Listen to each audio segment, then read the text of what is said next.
우리 성막에 대한 맨 처음 그림을 한번 보시면 아마 많은 것들이 떠오를 것 같습니다. 어떻게 성막이 생겼는지 이렇게 성막이 생겼죠. 그래서 들어가는 문부터 시작해서 지난주에는 우리가 휘장 뒤쪽에 있는 그 법궤, 또 법궤 안에 무엇이 있고 법궤 위에 무엇이 있는지 이 부분들을 이제 살펴보았습니다. 그래서 이 성막을 한번 쭉 전체적으로 한번 정리를 해보려고 합니다. 자, 맨 처음에 그 다음 그림 한번 볼까요? 성막은 크게 세 부분으로 나누어져 있습니다. 성막의 뜰, 앞에 그림들을 여러분 잘 연상을 하시면서 한번 보시면 되겠습니다. 성막의 뜰이 있죠. 그 다음에 성소가 있습니다.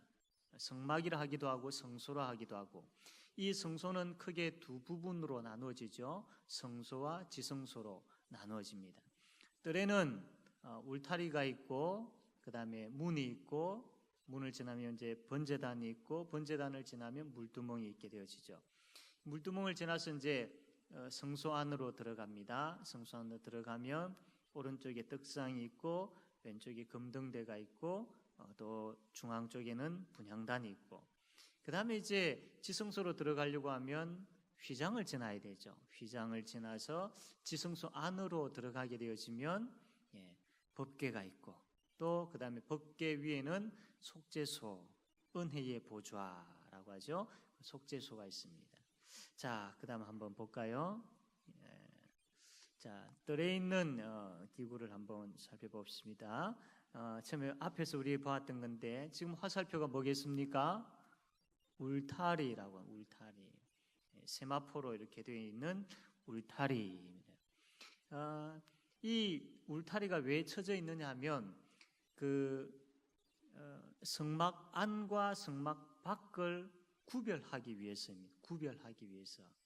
그래서 어떤 외적으로는 밖에 있는 짐승이 함부로 이 거룩한 곳에 들어오지 못하도록 막는 그런 역할이지만, 영적인 의미에 있어서는 거룩하신 하나님의 그 나라, 하나님의 영토에는 그 누가 감히 들어올 수 없는 하나님의 백성들, 예수 그리스도로 말미암은 그 하나님의 백성들이 거룩한 하나님 나라에, 하나님 품에, 주의 몸된 교회에 들어올 수 있다라는 것을 이 울타리를 통해서 알 수 있게 되어집니다. 우리가 하나님의 백성인 것은 주의 몸된 교회, 성도된 것을 통하여서 우리가 하나님의 백성이다라는 것을 알 수가 있죠.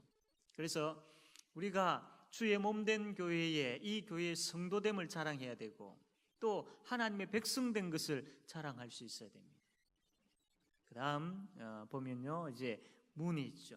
문으로 들어가게 되어지고, 문으로 들어가고 난 다음에 저 그림 뭐라고 했습니까? 두 번째, 번제단을 지나서는 물두멍, 이렇게 뜰에는 크게 이렇게 볼 수가 있습니다. 성막의 뜰에는. 그 다음 그림 한번 볼까요? 이거는 이제 성소죠. 이제 성소 안으로 들어가게 되어집니다. 그 다음에는 또 이제 휘장을 지나는 지성소가 있습니다. 그 다음 그림 봅시다. 이게 이제 성소 안으로 들어간 입구에 있는 성소 입구에 있는 문이죠. 문에 대한 부분. 문은 이 앞에 그림을 보셨겠지만 성막으로 들어갈 수 있는 다른 길은 없습니다. 오직 이 문 하나밖에 없습니다. 그래서 그 목자가 문을 통해 양의 우리로 들어가는데, 그렇게 하지 아니하고 담을 넘어서 가게 되어지면 뭐라고 했습니까? 도적이라고 했지 않습니까? 그래서 문을 통해서만, 여기 하나밖에 없는 문을 통해서만 하나님께 나아갈 수 있습니다. 그래서 이 문은 유일하신 예수님, 하나님께로 나아갈 수 있는 유일한 예수 그리스도밖에 없다라는 걸 이야기합니다. 이 시대는 예수 말고 많은 그 하나님께로 나아갈 수 있는 길들이 있다라고 이야기합니다. 우리는 그것이 아니다라는 걸 알고 있죠. 우리는 그것을 믿고 있습니다. 하나님을 아버지라 부를 수 있는 유일한 길은 예수 그리스도밖에 없습니다. 하나님을 아버지께로 인도하는 유일한 그 이름, 다른 이름을 우리에게 주신 일이 없습니다. 오직 예수 그리스도 그분만이 우리가 하나님께로 나아갈 수 있는 유일한 길이요 진리요 생명입니다.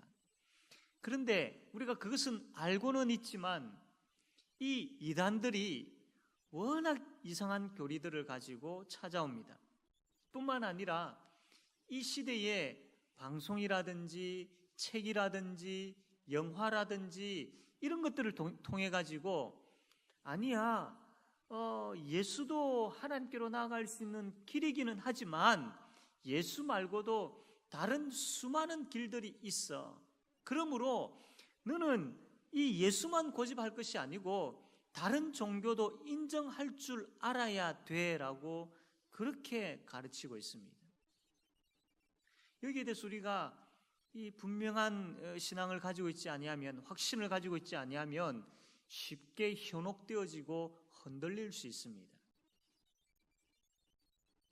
그러므로 이 오직 유일한 길, 하나님께로 나아갈 수 있는 유일한 길은 예수밖에 없다라는 것을 알고는 있지만 이것을 계속해서 고백해야 됩니다. 어떤 그런 여러 가지 학적인 거라든지 또 혹은 이단들이라든지 방송이라든지 어떤 것들이 찾아온다 할지라도 오직 예수라는 믿음을 가지셔야 됩니다.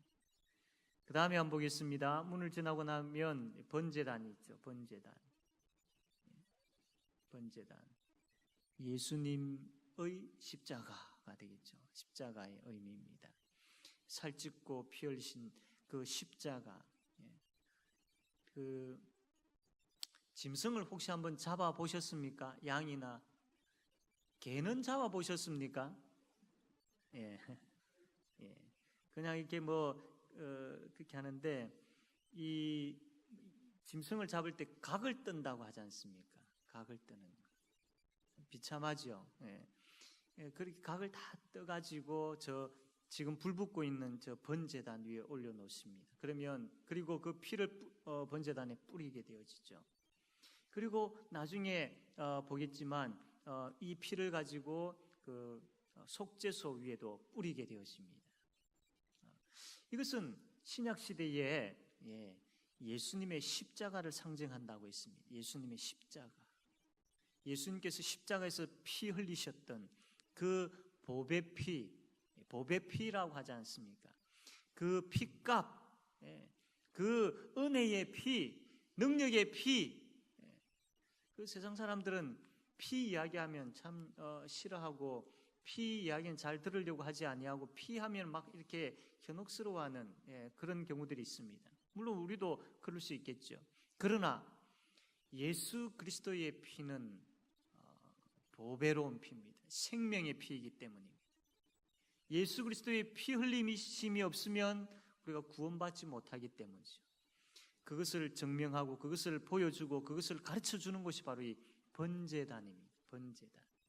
예수님께서 십자가에서 고통당하셨던, 살찢고 피 흘리셨던 그 장소가 바로 이 번제단이죠. 그 다음 그림 보겠습니다. 그 다음에 이제 번제단을 지나면 물두멍입니다. 예수님에 의한 성결. 우리는 예수 그리스도의 그 십자가에서 모든 죄를 씻음 받았습니다. 그러나 연약한 인간이기 때문에 때로는 우리의 손발이 더러워지는 그런 삶을 살게 되어지죠. 이 물두멍에서 깨끗하게, 역시 그 부분들도 예수 그리스도의 십자가 앞에서 자복하고 회개함이 있어야 됩니다.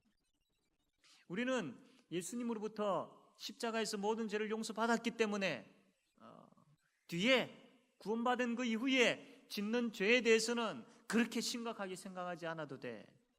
우리는 이미 예수님의 십자가 보혈로 용서함을 받았기 때문에 회개할 필요가 전혀 없어. 틀린 것이죠.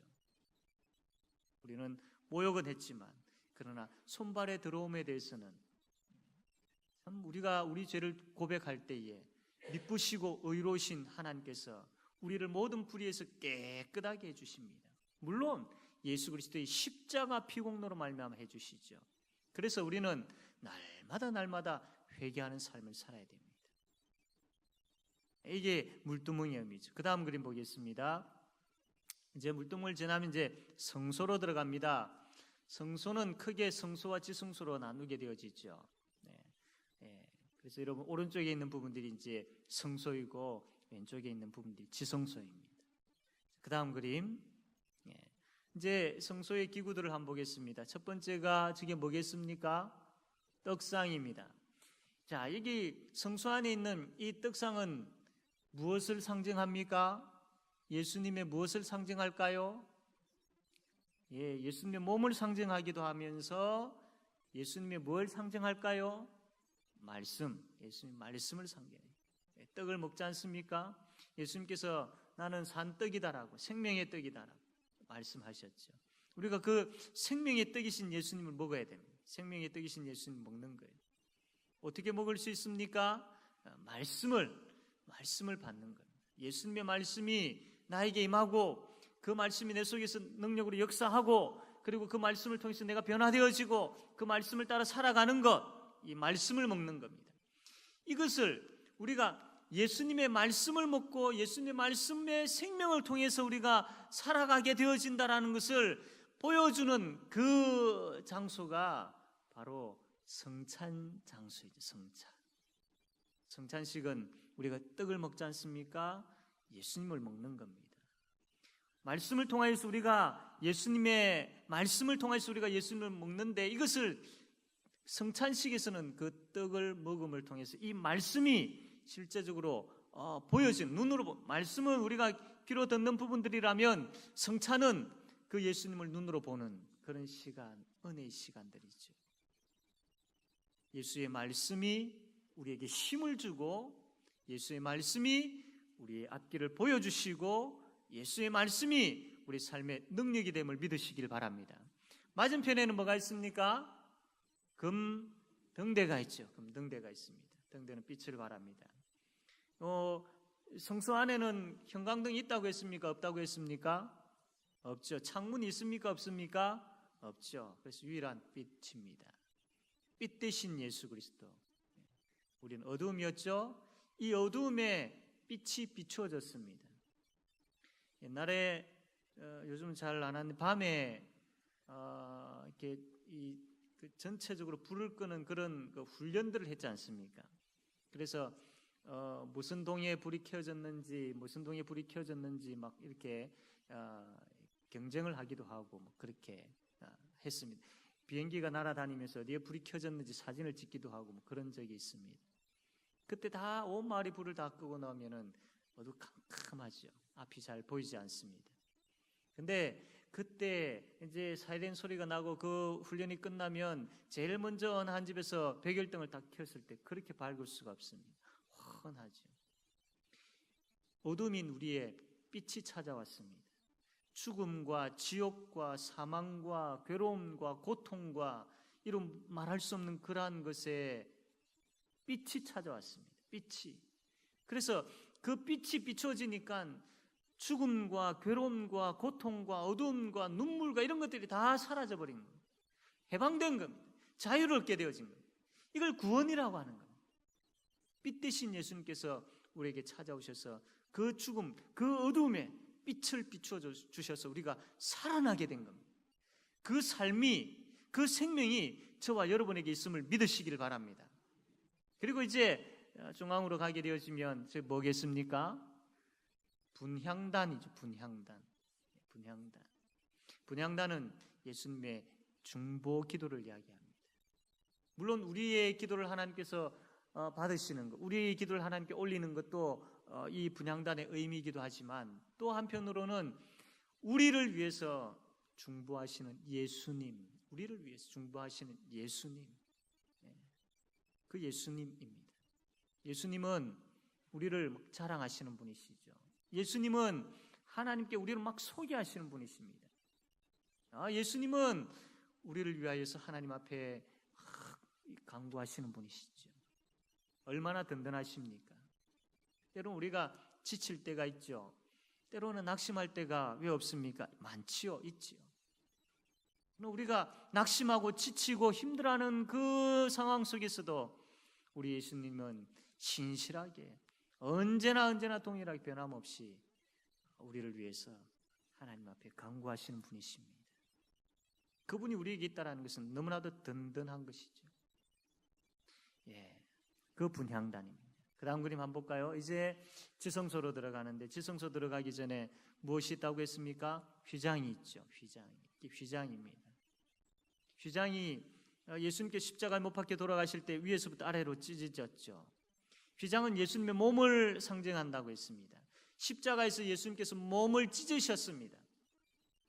예수님께서 십자가에서 몸이 찢겨지셨기 때문에 우리가 하나님 앞에 나아갈 수 있게 되어진 겁니다. 예수님께서 십자가에서 몸이 찢겨지지 아니하셨다면 우리는 하나님을 아버지라 부를 수도 없고 감히 하나님 앞에 나아갈 수 없습니다. 그러나 십자가에서 몸을 찢으셨기 때문에 우리가 하나님을 아버지라 부르며 담대하게 하나님께 나아갈 수 있게 되어진 겁니다. 휘장이 찢어졌다라는 것은 이제 하나님이 임재해 계시는 그 법궤가 있는 그곳에 이제는 들어갈 수 있다라는 거죠. 우리가 예수님 때문에 들어갈 수 있게 되어진 겁니다. 하나님을 아버지라 부르는 권세, 특권을 얻게 되어진 것이죠. 그래서 날마다 부르셔야 됩니다. 하나님 아버지라고 부르셔야 됩니다. 예수님께서 십자가에서 살찢기까지 우리 보고 너희들은 하나님의 자녀야, 너는 이제 하나님을 아버지라 부를 수 있는 특권을 가지게 된 거야 라고 몸을 찢으시면서까지 우리에게 주신 것이잖아요. 그것을 그냥 묻어두시면 안 됩니다. 늘 생활하는 가운데 아버지 어떻게 할까요? 아버지 찬양 받으십시오. 아버지라고, 아버지 힘 주십시오. 아버지라고 늘 아버지를 찾으셔야 됩니다. 그 아버지를 찾고 그 아버지가 주시는 그 귀한 은혜와 복을 누리는 모든 성도들이 되시기를 바랍니다. 이제 휘장을 지나서 들어오게 되어지면 법궤가 있게 되어지죠. 법궤 안에는 뭐가 있다고 했습니까? 아론의 상난 지팡이가 있고, 그 다음에 만나 항아리가 있고, 그 다음에 십계명 있죠. 이 하나님이 임재해 계시는 법궤. 구약 시대에 이스라엘 백성들이 움직일 때 법궤가 늘 함께했습니다. 그리고 법궤를 중심으로 해가지고 진을 치게 되어졌죠. 이것은 이스라엘 백성들과 함께 하실 뿐만 아니라 친히 이스라엘 백성들을 인도하시는 하나님을 상징합니다. 하나님은 주의 몸된 제5영도교회 임재해 계심을 믿으시기를 바랍니다. 늘 함께 하십니다. 그리고 우리 성도들을 인도하십니다. 그리고 여러분의 가정과 여러분의 개개인을 인도하시고 여러분의 가정과 여러분의 개개인에 함께 하십니다. 하나님 나와 함께 하신다라는 것, 하나님 우리와 함께 하신다라는 것, 하나님이 교회와 함께 하신다라는 것 잊지 마십시오. 함께 하시는 분이십니다. 그 함께 하시는 분은 친히 구름 기둥과 불 기둥으로 우리를 인도하시는 분이십니다. 우리를 인도하시는 분이십니다. 푸른 초장과 쉴만한 물가로 인도하시는 분이십니다. 이런 분이 우리 아버지시다라는 게 여러분 행복하지 않습니까? 행복의 원인을 다른 데 찾으려고 하면 갈증과 여러 가지 많은 고민들이 있지만, 그러나 그 행복의 원인을 아버지 하나님이 나와 함께 하실 뿐만 아니라 푸른 초장과 쉴만한 물가로 그분이 친히 나를 이끄신다라는 것을 확신하고 믿고 나아가게 되어질 때에 거기서 우리는 참된 변함이 없는 행복을 찾게 되어질 줄로 믿습니다. 그리고 이 법궤 위는 뭐라고 했습니까? 속죄소, 은혜의 자리, 은혜의 보좌라고 합니다. 은혜의 보좌. 대제사장이 들어가서 이게 피를 뿌리게 되어지고, 하나님 이 은혜의 보좌 앞에서, 이 속죄소 앞에서 하나님이여 이 이스라엘 백성들의 죄를, 이 죄인의 죄를 용서해 주십시오라고 회개하는 자리이고, 그 회개가 있는 곳에 하나님의 용서가 임하는 자리가 은혜의 보좌. 그리고 이스라엘 백성들이 여러 가지 문제점들을 가지고 있을 때에 대제사장이 그것을 가지고 은혜의 보좌 앞에 나와서 구하게 되어질 때 하나님께서 응답해 주시는 자리가 속죄소입니다. 예수 그리스도의 십자가 보혈 그 피공너지하에서 이제 우리가 하나님 앞에 나오게 되어지고, 하나님 앞에 우리의 죄를 구하게 되어지고, 하나님 앞에서 우리의 문제를 구하게 되어질 수 있다는 것 기억하시고 늘 은혜의 보좌의 자리에 거하시길 바랍니다. 은혜의 보좌의 자리. 이 밤에 우리가 함께 기도하러 이곳에 나와 있는데 이곳이 바로 또 은혜의 보좌의 자리인 줄 믿으시길 바랍니다. 하나님께서 이곳에 임재하시고 우리의 기도를 들어 응답해 주실 줄로 믿으시기를 바랍니다. 이제 마태복음으로 넘어가게 되어지면 마태복음 24장 1절 2절 이런 말씀이 있습니다. 성막은 우리 한번 같이 한번 읽어볼까요? 읽겠습니다. 시작.